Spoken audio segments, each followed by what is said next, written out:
Today we are working on Psalm 76. Now, Psalm 76 can be used for things like games of chance and pulling prosperity out of the air. And it's also used for defense against danger and overcoming unhealthy temptations. And today I want to work on overcoming seemingly insurmountable powers. So those can be governments, and they can be dictators, and they can be problems, just financial worries, anything like that, something that just seems so monolithic and so big, and the David and Goliath kind of problems. The way we work a psalm spell is very simple and very powerful. You take the psalm in question and you say it out loud all the way through once without stopping. We call this an incantation. Then we take that same psalm and we go back through it. We take it verse by verse, sometimes even line by line. Heck, I've even used it word by word. And we search for hidden occult meanings within the psalm.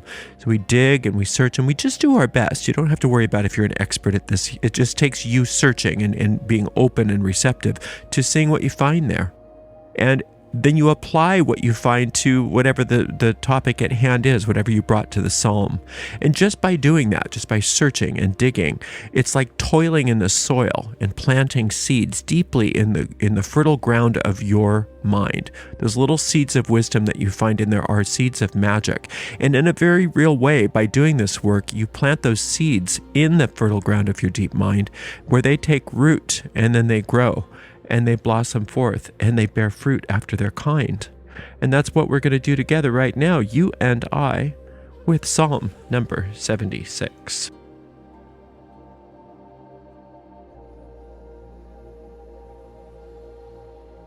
In Judah is God known. His name is great in Israel. In Salem also is his tabernacle, and his dwelling place in Zion. There brake he the arrows of the bow, the shield and the sword, and the battle. Selah. Thou art more glorious and excellent than the mountains of prey. The stout-hearted are spoiled, and they have slept their sleep, and none of the men of might have found their hands. At thy rebuke, O God of Jacob, both the chariot and horse are cast into a deep sleep. Thou, even thou, art to be feared, and who may stand in thy sight when once thou art angry? Thou didst cause judgment to be heard from heaven.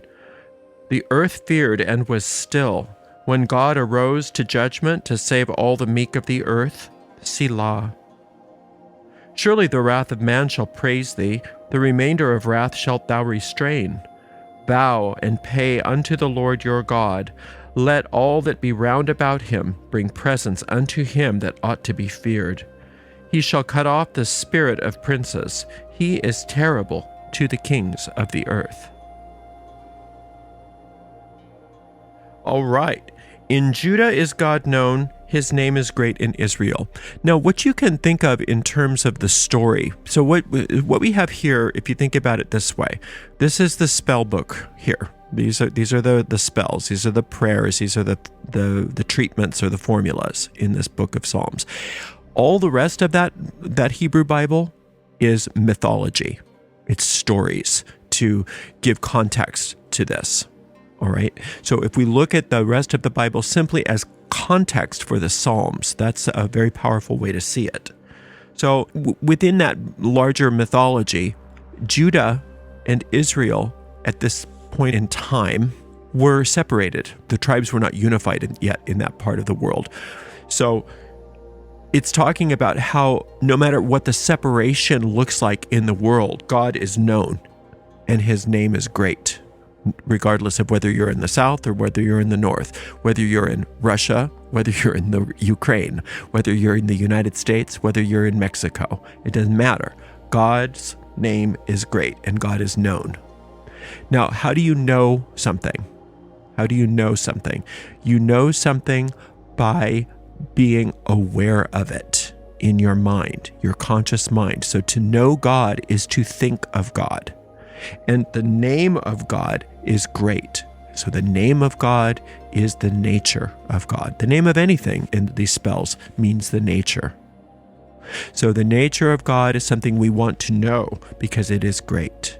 The name of God are the qualities of God: infinite life, infinite soul, infinite spirit, infinite intelligence, divine truth, perfect love, divine law, divine presence, etc.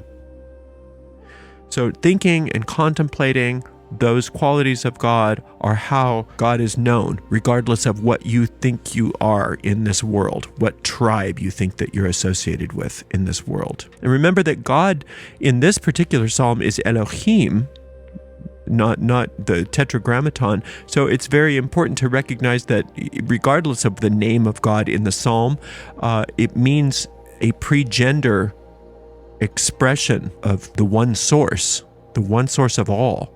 And Elohim is seen as a collective of gods, a collective. There's unity, there's one, there's no separation, but at the same time, it's many. One, but many. And so that's a mystery, that's a divine mystery. So no matter what, there's only one source, there's only one substance, there's only one force, there's only one power in all the world. And therefore nothing can thwart it, nothing can vitiate it, nothing can be opposed to it. There is no opposition to the God of these psalms. In Salem also is his tabernacle. Now Salem is Jerusalem, but when they call it Salem, it's referring to Melchizedek. Melchizedek was that mysterious priest. And that mysterious priest was the first one to receive tithes. And to receive a tithe simply means that that priest in Salem was able to receive the good that people wanted to give. Because in this world, giving precedes receiving. So this is always a reminder that if you are looking for help in any situation, the best way to connect with that source is to give. And unfortunately, a lot of churches misuse that understanding of giving, and they turn it into a money-making proposition. But that's not what the psalm is talking about. The psalm is talking about how in Salem it also is his tabernacle. That tabernacle is deep within your mind, but it's impossible for you to connect with the tabernacle deep within your mind unless you are willing to give, unless you are willing to stretch forth and give to your source. Because by giving to your source, you are recognizing that giving precedes receiving. Otherwise, everything is held only in potential. You and your higher self, you and your inner guidance always knows what needs to be given in any situation. So if there's a problem that seems insurmountable, your first thing is to recognize that in Salem also is his tabernacle, and in Salem is where you give. His dwelling place is in Zion. So God dwells within the most exalted parts of you. Zion is that mountain that is the sacred mountain, and that mountain is that elevated part of you, your higher self, your higher consciousness. There he brake the arrows of the bow, the shield, and the sword, and the battle. Okay, so God has the power to not only break the weapons of war, but the battle itself. So no matter what is going on in your life, the insurmountable obstacle that you seem to be experiencing, God's capable of completely ending the battle. It completely ends the battle. Now, ultimately, that battle has to do with you battling yourself. And you've peopled your world with physical expressions of that which you're battling. So it can really look like you're battling some external power. But you have to remember that everything that's happening in three-dimensional reality is an out-picturing of an internal process. So ultimately, what God breaks with the arrows of the bow, the shield, the sword, and the battle, all of those instruments of war and the battle itself is happening inside of your mind. And when God does that, God is making it so that you are no longer capable of being victimized by those thought forms which are plaguing you and which are being represented by those physical circumstances which seem so insurmountable to you. God doesn't have to see a problem with it. It's no big deal. It's no big deal whatsoever to God. Selah. I had somebody tell me that you should never say Selah, that it's a musical direction. And I disagree with that. Selah, it could be a musical direction, and it most probably was, but it's a very mysterious word, and it really seems to mean pause. So yes, maybe there's a pause in the music if you were singing this in ritual, but ultimately it means pausing to reconsider what just was stated, to just really let it sink in. And Selah is a very peaceful oriented word. You could use Selah as a mantra for yourself. Inhale the word Selah, exhale the word Selah in your mind silently as you meditate, similar to how we work with that magic minute. So instead of saying blessed be, you could say Selah, and it's a word of peace. It's a word of rest. It's a word of reflection. Thou art more glorious and excellent than the mountains of prey. The mountains of prey. Now, a lot of people have many different ideas of what is meant by the mountains of prey. On a very practical level, the mountains of prey are differentiating the mountain of Zion from all other mountains. The Mount Zion was where everything is at peace. All the other mountains have animals that are vicious and that will attack. So the one mountain that you can find refuge in and that you're safe in is Mount Zion, which is a symbol of that higher exalted part of yourself. So the higher you can climb in consciousness, the better. Now, the mountains of prey can also refer to those insurmountable problems themselves, those governments, those dictators, the IRS, the bills, the credit cards, the whatever it is that seems insurmountable to you, that just seems like a big monolith that is constantly over you, that you can't get out from underneath the oppression. So the mountains of prey can be any oppressive, insurmountable experience. But God is more glorious and excellent than the mountains of prey, and Zion is more glorious and excellent than the mountains of prey. The stout-hearted are spoiled. They have slept their sleep, and none of the men of might have found their hands. So the stout-hearted are those thought forms within us that want to prove to the world and to God that God is not powerful. And the way to do that is to prove that God screwed up. And the way to prove that God screwed up is to say, see, I've got these insurmountable problems. If there was such a thing as God, I wouldn't have these. I wouldn't be going through what I'm going through, right? Because we don't want to take responsibility for our part in any of this. We think we were just put here and abandoned. We don't realize that we abandoned God. That's what this world is a reflection of, is our own walking away, our own desire to have our own little ego mind, to have our own separated universe. And now we're dealing with a bunch of separated egos at war with one another. And when we have a bunch of separated egos at war with one another, we have some egos that seem to be oppressive to the other egos. And that's the way that this world works. That's how this world goes around. It's been that way since the beginning of this world. It's never been anything but that. So the stout-hearted look like those people that are stout-hearted, but they really are the thought forms in our own minds which we project as those people. So the stout-hearted are spoiled. They have slept their sleep, and none of the men of might have found their hands. So they've slept their sleep. They're in the midst of a dream. They're in the midst of the nightmare. And they can't find their way. That's another way of saying their hands. They can't find their way. They have no facility. They no longer have any facility. That's because we have taken the issue and the problem up to Zion, up to our higher selves, where there are no mountains of prey. There is nothing that can thwart us. There's nothing that can attack us. We are unassailable because on that Mount Zion inside our mind, that exalted place inside of our mind, we see who we are, and that is pure spirit. And spirit is unassailable.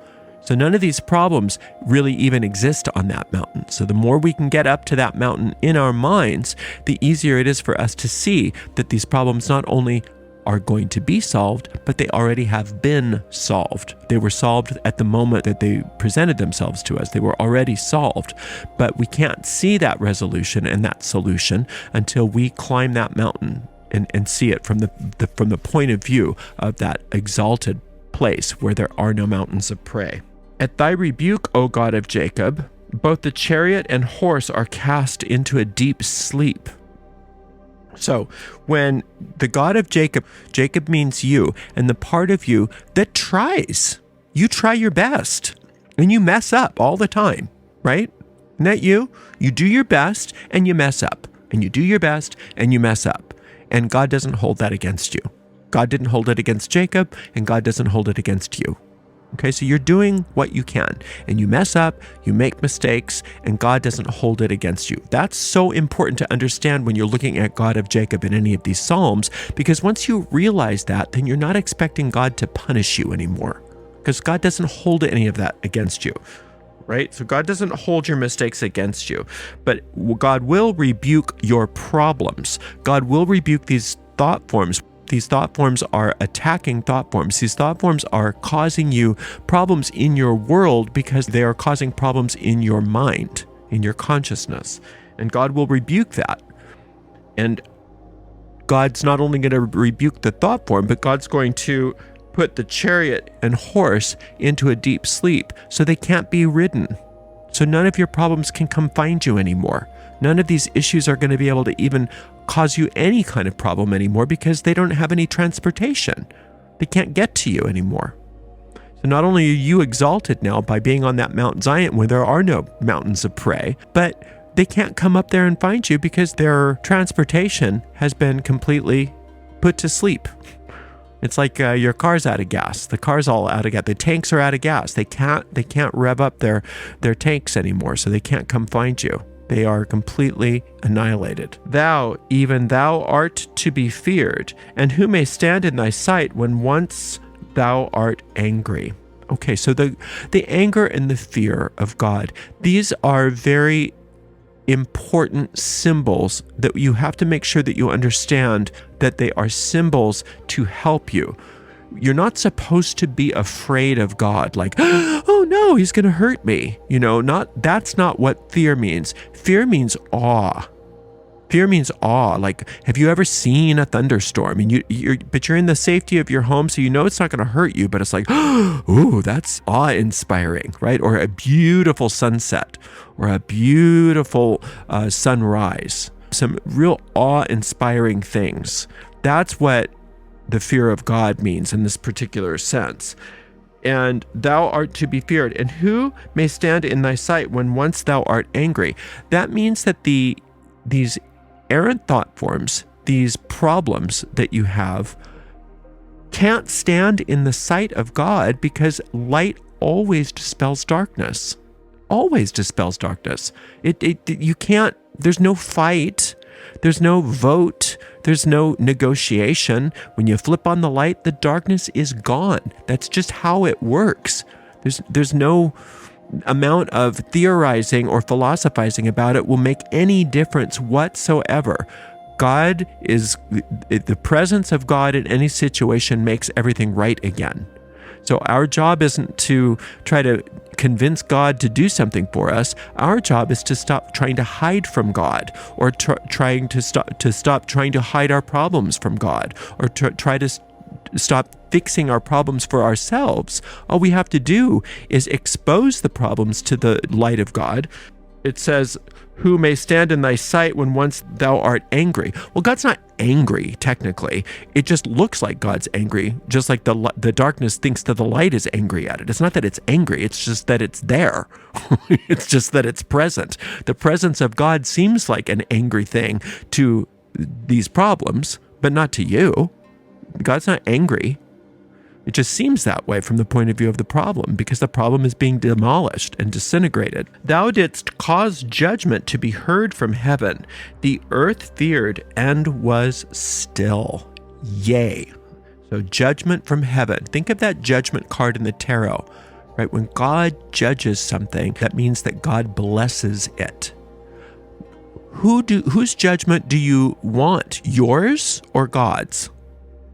If it's your judgment, then you've got lots of reasons to be afraid, because your judgment is not accurate, at least not right now, because you judge things wrongly. You judge based on fear. God's not afraid of anything.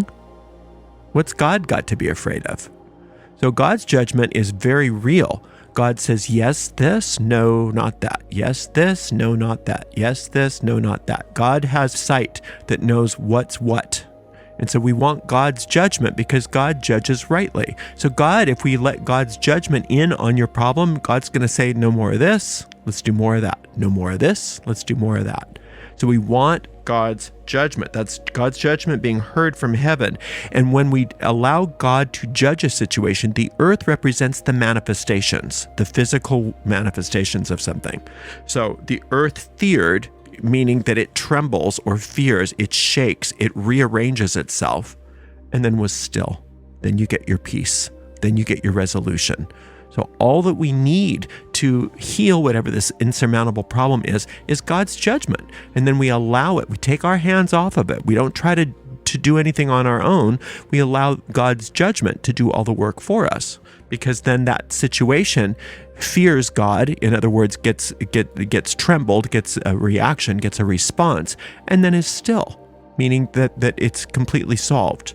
When God arose to judgment to save all the meek of the earth, Selah.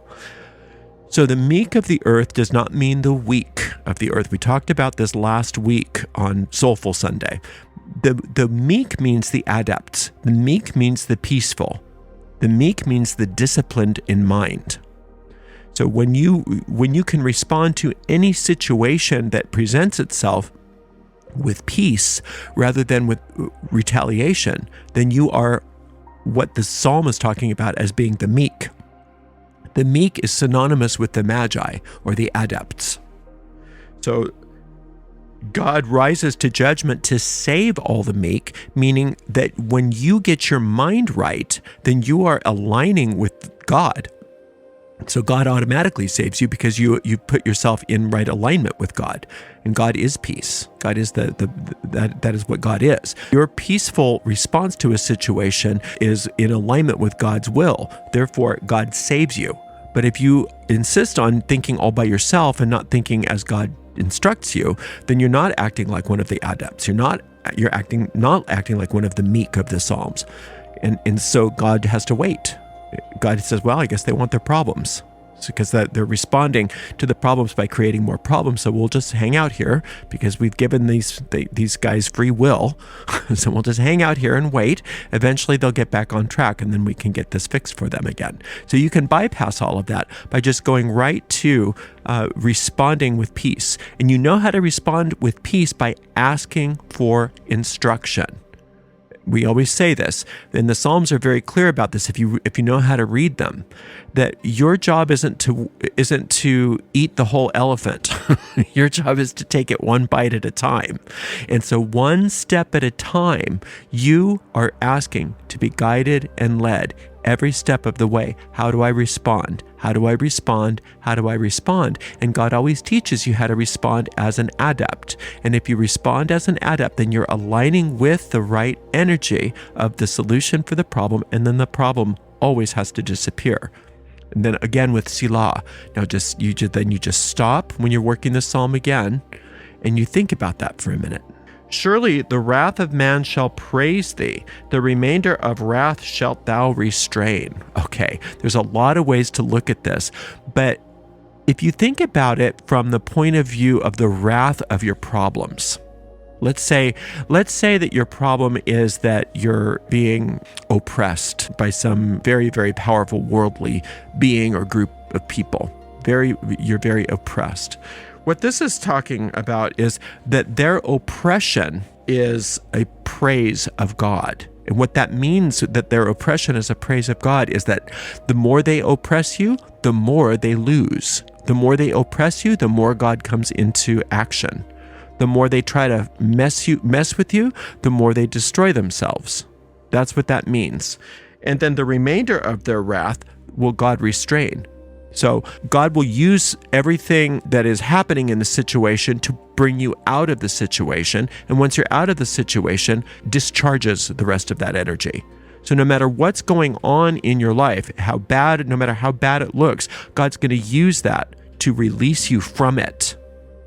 So right in the middle of the problem, the solution will find itself. It's not like God's got to figure things out. It's like God meets you right where you are in the problem and uses whatever is necessary in the midst of that problem to deliver you from the problem. And then when you're out of the problem, the excess of that energy is then just discharged. It's as if it wasn't there to begin with. Vow and pay unto the Lord your God. Now, this is going back to that line about in Salem also is his tabernacle, talking about that whole Melchizedek, that there's no such thing as magic without a price. So, and it's not that God's being greedy, it's just that that's how things work in this world. If you want to get things going, you have to pay. You have to give.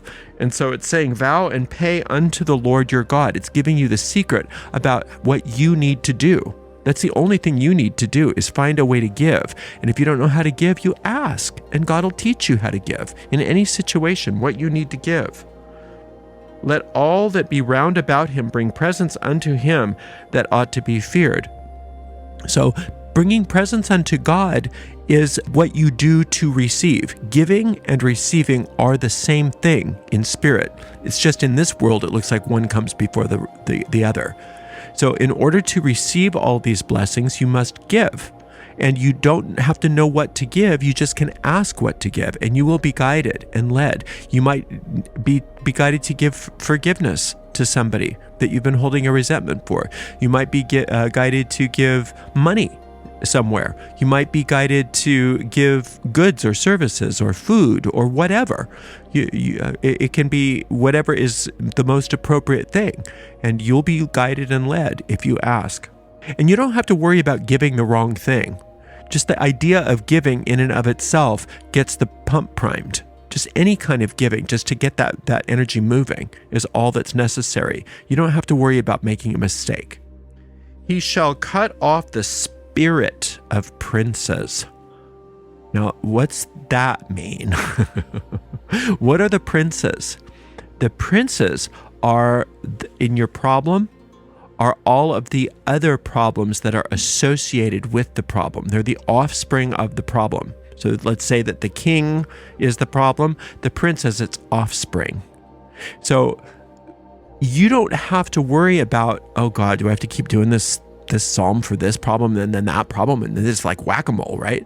No, there's no game of whack-a-mole with this, because God's going to cut off not only the prince, but the spirit of the prince, meaning at its source, any thought forms which come out of this problem, and any problems which are a result of this problem are handled by this. Not just the problem itself, but any and everything associated with it. It's completely annihilated. He is terrible to the kings of the earth. So the kings of the earth in this regard are the manifestations in your life that are causing you this oppression.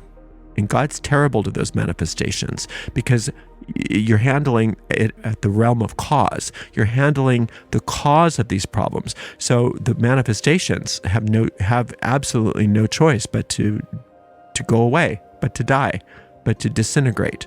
And so that's God being very terrible to the kings of the earth. So you just keep coming back to this again and again, and you can start watching those insurmountable problems melt like an ice cube in the sun, or like candle wax when the candle is burning. And you can see that your problems start to dwindle and become less and less of a problem for you until they have completely disappeared. You want to keep coming back to a psalm until you get a sense of peace and certainty that things are working out. Then you know that the roots of that psalm have taken, and you can let go of it and move on to something else. Thank you so much for spending some time with me today. Until next time, blessed be.